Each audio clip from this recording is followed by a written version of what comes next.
పొన్నం ప్రభాకర్ గారి గురించి 100 వస్తాయి ఇక్కడ లిస్ట్.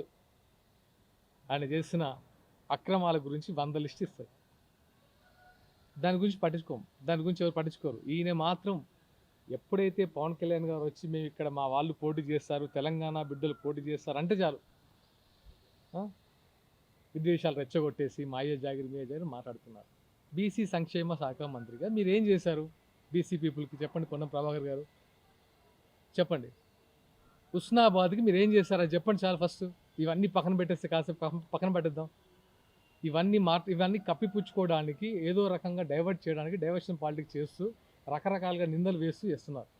తెలంగాణ ప్రజలు అన్నీ చూస్తున్నారు. తెలంగాణ ప్రజలు మేము తెచ్చామని 10 సంవత్సరాలు పాలించిన నాయకులు చూశారు. మేము ఇచ్చామని చెప్పుకున్న మిమ్మల్ని 2 సంవత్సరాలు చూస్తున్నారు.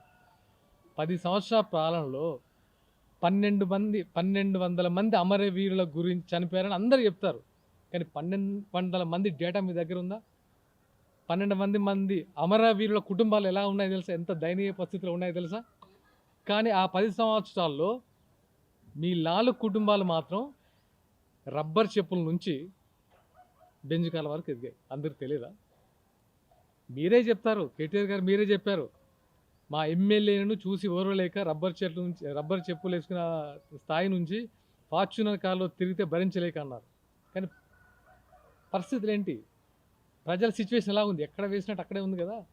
ఉద్యమకారులు అసలు తెలంగాణ వాదం అనేది చాలా పవిత్రమైన వాదం.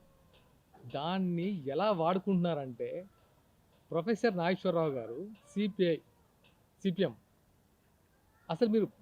అసలు మీరు వ్యతిరేకి తెలంగాణ వాదానికి, కానీ వాడుకుంటున్నారు. ఇప్పుడు వాడేసేది అంత కదా. కాంగ్రెస్, ఎంఐఎం వీళ్ళందరూ వ్యతిరేకేగా. కానీ ఇప్పుడు తెలంగాణ వాదాన్ని వాడుకోవడంలో ఇంకా వీళ్ళని మించిన వాళ్ళు లేరు, కనబడట్లేదు. ఇది ఎంత అంటే విద్వేషాలు రెచ్చగొట్టేసి ఇంకా తెలంగాణ ప్రజల్ని నిరక్షరాస్యులుగా చేసి ఓట్లకు మాత్రమే పరిమితం చేసి మీరు మాత్రం రకరకాల బిజినెస్లు పెట్టుకొని రకరకాలుగా ఎదిగేసి ఇంకా ఉద్యమకారులు ఎవరు ఎదగద్దు, ఇక్కడ ఉన్న పిల్లలు ఎవరు ఎదగద్దు, మన 4 కుటుంబాలు ఎదగాలి. ఇంక తెలంగాణ ప్రజలు ఇవన్నీ చూస్తున్నారు. మాట్లాడలేకపోవచ్చు ఇప్పుడు, కానీ ఓటుతో బలంగా బుద్ధి చెప్తారు. అది గుర్తుపెట్టుకోండి. అనిరుద్ధ్ రెడ్డి ఇక ఈయన గురించి మాట్లాడాలంటే ఆయన ఏం మాట్లాడుతారో ఆయనకే అర్థం కాదు. ఆయన ఆరిజిన్ ఎక్కడ? నెల్లూరు కాదా? అంటే నువ్వు ఇక్కడికి వచ్చి పోటీ చేసి నీకు డబ్బులు ఉన్నాయని టికెట్ తెచ్చుకొని పోటీ చేసి గెలిచినంత మాత్రాన ఈరోజు పవన్ కళ్యాణ్ గారితో మాట్లాడితే హైలైట్ అవుతాను మాట్లాడుతున్నాను. నువ్వు కూడా నీకు జుట్టు లేదని చెప్పుకుంటావు. నీకు ఆయనకు కంపారిజనే లేదు. నువ్వు జుట్టే కాదు, ఏ రకంగా నీకు కంపారిజన్ లేదు. ఆయన గురించి ఎందుకు మాట్లాడతారు బ్రదర్ మీరు?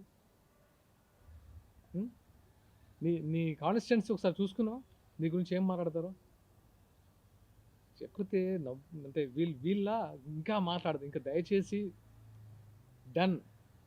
ఎందుకంటే మేము జనసేన పరంగా జనసేన ప్లాట్ఫామ్లో తెలంగాణ బిడ్డలు పోటీ చేయడానికి, తెలంగాణ వ్యాప్తంగా ప్రశ్నించడానికి, తెలంగాణ వ్యాప్తంగా తిరగడానికి రెడీగా ఉన్నాం.